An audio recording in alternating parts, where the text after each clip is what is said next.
Hello, Jen. It's May 21st, and I'm making this video from Toronto. Okay, I'm trying to angle my camera so you can't see my messy bed behind me. Alright, so I've just gotten back to Toronto after 10 months of being in New Haven doing this master's degree in international development economics. This was crazy because it was 2024 and, well, you know. And now I'm in a month basically going to move to Uganda to start working as like an economist for the IGC. Basically, a lot of traveling is happening, and with that traveling, there are several sort of constant identity crises that are defining my perception of the world. And with that, I've also been thinking about community a lot. And I think it's funny that you made this amazing video about sinners, because I was also trying to understand what community meant, maybe not from the sense of assimilation, but from the sense of trying to preserve community. Being a person who's now probably going to be in East Africa for the next 2 years at least, I think I've been having a hard time trying to figure out what community in that context will mean with the people that are literally like thousands of kilometers away from me.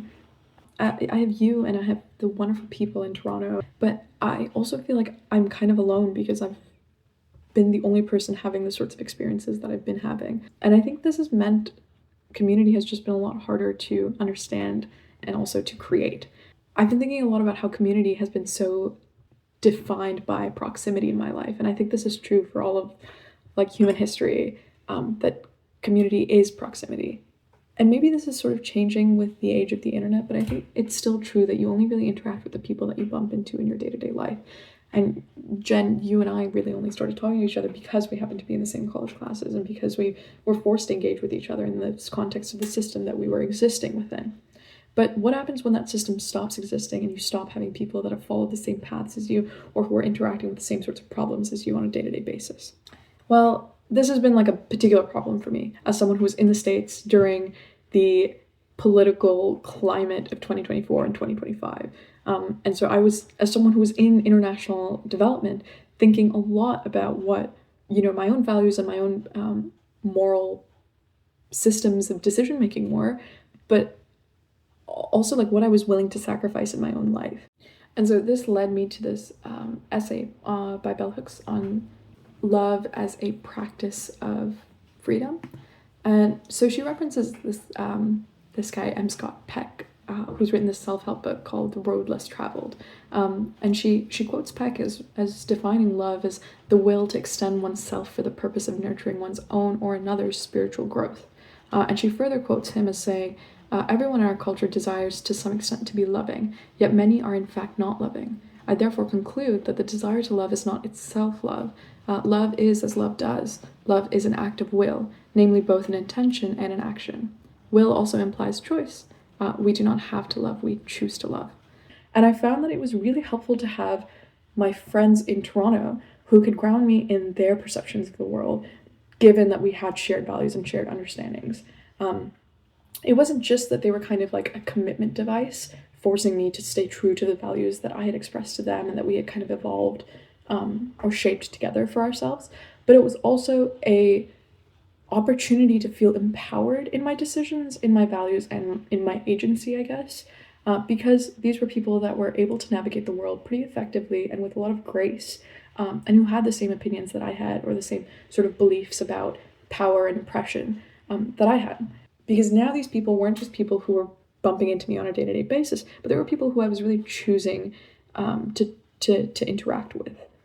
And because of that change in our relationship dynamic, it became really important to me to ground my friendships in values that we shared with each other. When I would talk to my friends, it became really important that we would talk about these ideas that I was really struggling with, because they were the people I relied upon to ground me in the values that I had already related to them through. So because I think community isn't just defined by proximity or the systems that you're engaging with, it's also defined by the values that you share and the commitments that you share and the experiences and the perceptions that you share. When these relationships evolve into the sort of distant relationships that I'm dealing with now, they end up becoming much more grounded in those shared experiences, perceptions, and values. And so these new relationships I have, these new geographically boundless relationships that I've begun developing, end up becoming a lot more, I think, rich in a lot of senses. And Bell Hooks kind of goes on to quote this Buddhist named Joanna Macy, who thinks about compassion and insight as weapons against oppression or colonization. She says, quote, these compassions and insights can sustain us as agents of wholesome change, for they are gifts for us to claim now in the healing of our world. Bell Hooks goes on to say, in part, we learn to love by giving service. And this is, again, going back to Peck's idea of extending ourselves for another. And so Bell Hooks' whole idea is that when we have community, and when we can understand empowerment and self-love through community, we can begin to act in service of others, and in service of the values that we believe in. And so with strong sense of community comes a sense of empowerment against the oppressive forces. And I think I've been thinking a lot about the comfort that gives you as a person who's able to make the choice to maintain community, as opposed to someone who's kind of given community. And I think being an agent of your own in your own relationships feels really liberating as someone who's about to fly away. And I think it also means that community will now just play a different role in my life to some extent, where it's not just going to be a force, I guess, for assimilation in the way that you kind of critique it as. So I think now it is, because it is so intentional, forced to be the sort of relationship that I can only choose to maintain. And so with it, the values that I'm choosing become more potent in my life, because the ways in which I relate to these relationships ends up becoming purely through the values, the meanings, the compassions, the insights that we have, that we share. Or maybe I'm being too reductive and thinking about community purely as this transaction of beliefs and preservation of beliefs. But I think beyond that, community is just the thing that will hold me to greater standards. And so with strong sense of community comes a sense of empowerment against the oppressive forces within which we're acting.